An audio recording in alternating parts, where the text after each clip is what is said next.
Hello, and welcome to Stories from India, a podcast where we talk about myths, legends, and folk tales from India. I'm your host, Narad Muni, and I'm a mythological character myself. I have the gift of eternal life and knowledge of the past, the present, and the future. By profession, I'm a traveling musician and a storyteller.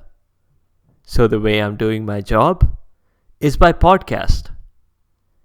I've had a listener specifically request today's story. So this week, we are going to talk about dancing. And no, I'm not accidentally reading a script from the wrong podcast. The dance we are talking about is an earth-shattering one. Quite literally. It's called the Tandav. But this isn't a dance that anyone can perform. So don't expect to see it on Dancing with the Stars or Strictly Come Dancing anytime soon.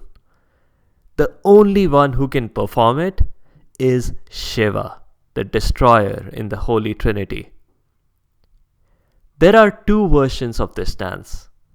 There's the happy one and the sad one.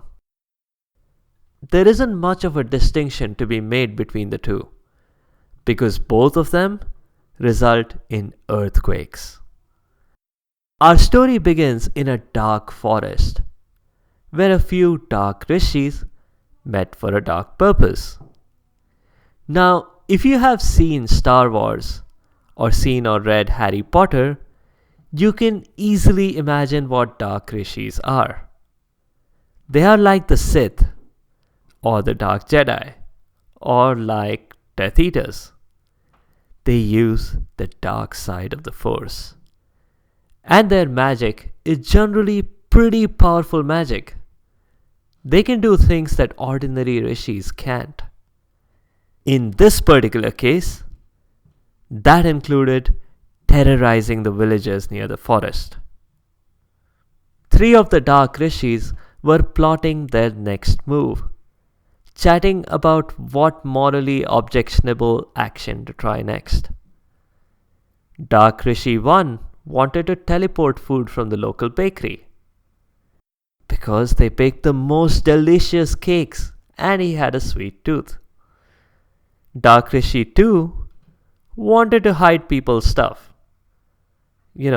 Car keys, TV remotes. Dark Rishi 3 wanted to rob the bank. But that wasn't evil enough, so he was voted down easily.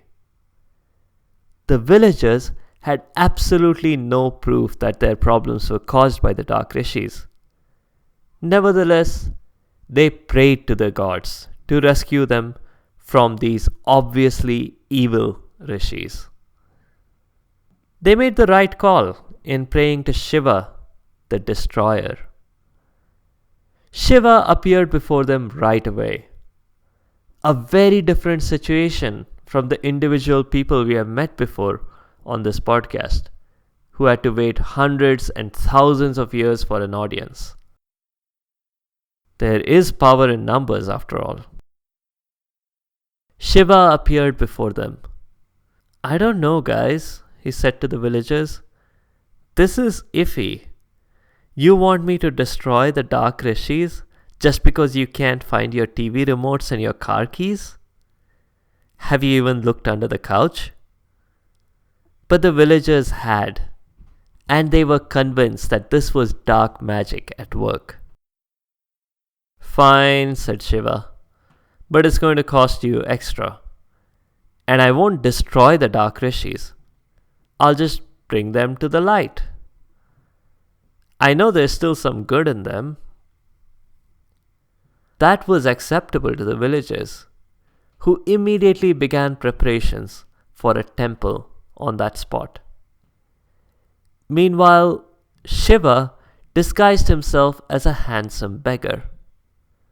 Note that begging wasn't nearly as bad a profession then as it is now. In fact, there were highly sought after coaches and trainers who would teach you the right posture, the right begging bowl to pick, and to train your voice and tailor your begging techniques to the audience. Shiva needed none of the instructions, of course.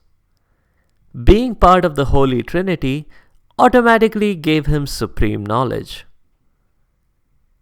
In his disguise, Shiva walked around the forest casually, accidentally stumbling upon each of the dark rishis' huts.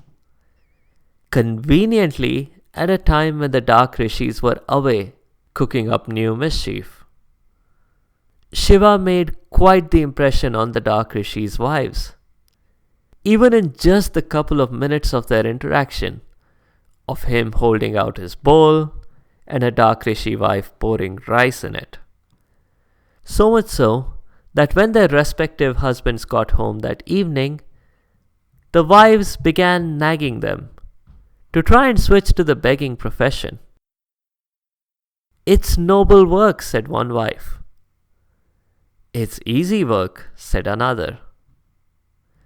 "And we won't have to eat cakes all the time," said the third.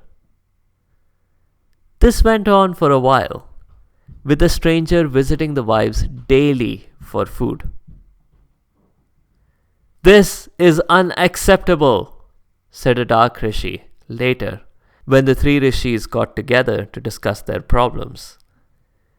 "This beggar stranger who's been visiting us is a bad influence. Pretty soon, our wives will have independent thoughts, something we have long worked to suppress. We must act." The other two agreed. Dark Rishi 1 said, "It's my turn to act. Dark Rishi 3 got to put sand in the villagers' dinner last night, so I'm up next at the bat." He thought for a moment and then laughed an evil laugh. "Oh yes," he said. "Black mamba from Africa, taipans from Australia, and some local cobras and some rattlesnakes should do the trick." He waved his wand, and magically an angry set of snakes appeared inside a bag. By magic, he sent the bag of hissing and spitting snakes towards the part of the forest that the stranger was in. Even the other two dark rishis looked at each other nervously. And not just because of the ecological effects of introducing an invasive non-native predator. They were worried their colleague had gone over the edge. Next morning, Dark Rishi 1 decided to go see the results of his handiwork. As he approached the stranger on the ground, he was surprised when the stranger woke up with a smile and good morninged him. "Oh, hey, hi," said the Rishi awkwardly. "I am your new neighbor." The stranger replied, "Then you must be the one who left those nice belts and necklaces for me last night. I loved your gifts, thank you." With horror, the dark Rishi realized the stranger's belt was wiggling. It was the black mamba. The cobras and the rattlesnakes were around the stranger's neck. This was too much for Dark Rishi 1. He ran away in fright.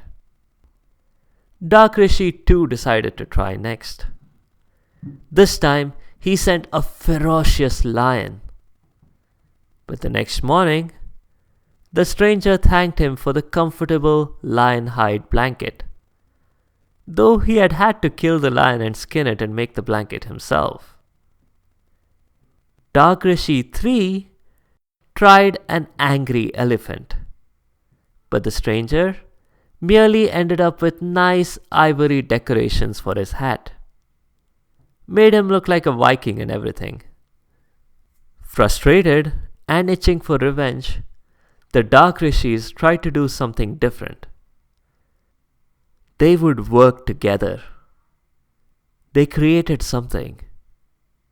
A demon who personified ignorance and arrogance and the ego. Because the way to defeat a strong opponent is obviously to make them ignorant, arrogant, and overconfident. That was not going to work on Shiva. The demon, who was called Apasmar, walked towards the handsome beggar. And then the beggar suddenly wanted to dance. He snapped his fingers and there were disco lights everywhere. As Shiva started dancing, in one move, he casually hopped on Apasmar. That bound the demon to the ground. The reasoning, of course, is that ignorance and arrogance must be crushed underfoot to keep them in check. Otherwise, they have the potential to crush you. When they saw the dancing Shiva, the Dark Rishis realized who he was. Given that Shiva has the title of the Destroyer, it's easy to see why the Rishis were eager to not displease him. They swore off any mischief and promised to use their power for good. The villagers finished making the temple, and the idol in it was obviously going to be that of Nataraj, a version of Shiva doing the dance. This image is quite widespread. It has visited the Russian space station Mir. There is also a statue of the Nataraj at the LHC, the Large Hadron Collider, which is the biggest machine and largest science experiment on Earth, located at CERN in Geneva.